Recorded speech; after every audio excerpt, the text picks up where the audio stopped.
Hey, what's up guys? I'm C Love. Several months ago, I posted the king size version of my super popular queen size foot and bed frame, and it turned out to be a big hit.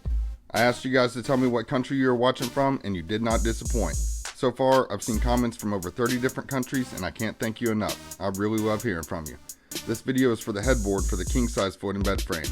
You can see here it's a pretty simple design, and you already know I don't like to take a lot of your time, so come on, let's take a look. The first thing I did was cut my uprights to 48 inches. That's just a 2x6 8-footer cut in half. I really don't know why, but it seemed like a good idea to put a notch in the uprights for the crossboards to sit in. So, from the top, I measured down 25.5 inches and cut a channel that is 3/4 of an inch deep. While I was cutting the notch on the table saw, I knew the bottom side would cut further, but I didn't know by how much, and I ended up cutting a little bit too far. Pace!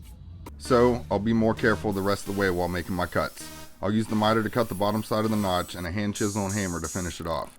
I could have used the jigsaw here, but I like to do things the hard way sometimes. Sanding at this speed only takes me a few seconds, so I'll clean them up really nicely and get ready to attach them to the frame. Since I'm the video editor, I should just be able to stick these on here like magnets. And yep, that's good. This one should too. Alright, very good. Let me back up just a moment and advise you to use a clamp to hold your uprights in place so you can check it for level on both sides. Once you are satisfied, use the same 3-inch screws from the frame build to fasten your uprights. After that, measure the spacing on the top and the bottom of your uprights to make sure everything is still where it should be, and I'll pause for just a moment to show you that I really am having a great time. Next, I'll cut my crossboards and sand them well into the evening until it is literally dark outside. I've mentioned this next tip in an earlier video, but I wanted to cover it again. I get my lumber from my local home improvement store and sand it down to 80 grit. Before my next pass, I'll use a terry cloth towel and get it pretty wet with water and wipe my boards down. This obviously cleans all the extra sawdust off the surface of the lumber, but it will also raise the grain so that when I sand it down to 220 grit, it leaves an unbelievably smooth finish that is ready for stain and seal. Once I got everything in place, I'll use a couple clamps to hold my top crossboard while I check to make sure it is level. I'll make the needed adjustments and check it again before finally securing this one down.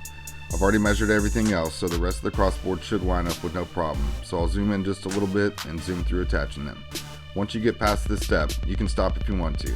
This is pretty easily done to this point, but I wanted to add a little bit more to it, so I'll keep going. This top piece will make it on there eventually, but first is a whole bunch of cuts to get the floating nightstands ready. If you choose to build this yourself, for this step you will need a 2x6 cut to a total of 6 pieces at 14 inches and 4 pieces at 4 3/4 of an inch. I spent quite a whole lot more time than I anticipated lining up the grain pattern on the boards just right so that when they were finished they look nice and clean. I would definitely recommend doing this, as this was something I overlooked when I built these for my queen size bed frame. Next, I'll use a test piece to cut the French cleats, and once I like the spacing, I'll make the cuts for the 2 pieces that I'm going to end up using. I'll secure these pieces to the nightstands using 2.5-inch screws, making sure, as always, to pre-drill my holes. In my experience, I found this is a critically important step. That's why I always mention it in my videos. Back upstairs at the bed frame, I'm greeted with more obligatory measuring, drilling, and making sure that things are level. I can feel the end is getting closer at this point, but I don't want to rush it.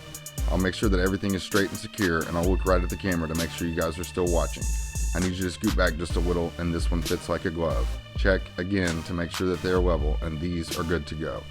I used a 1x8 board for the top to finish it off. This one is cut to 76 inches and has an inward 45-degree cut on the front and side edges to give it a little more flair and hopefully not a place to bang my head on. I'll finish securing this down and show you again how it turned out. If you want to, you can add a board across the bottom here to act as a shelf to store things. I didn't have a scrap piece long enough, so I just used a piece I had and reversed a video clip for the first time ever. That's going to wrap it up for this one. I appreciate you crushing the like button and sharing this video with a friend. Consider subscribing to my channel if you like seeing simple woodworking projects like this one, and make sure to check out the other bed frame videos that I've already posted. Come back and see me because I'll be posting more sizes of this bed frame coming up real soon. Thanks for watching.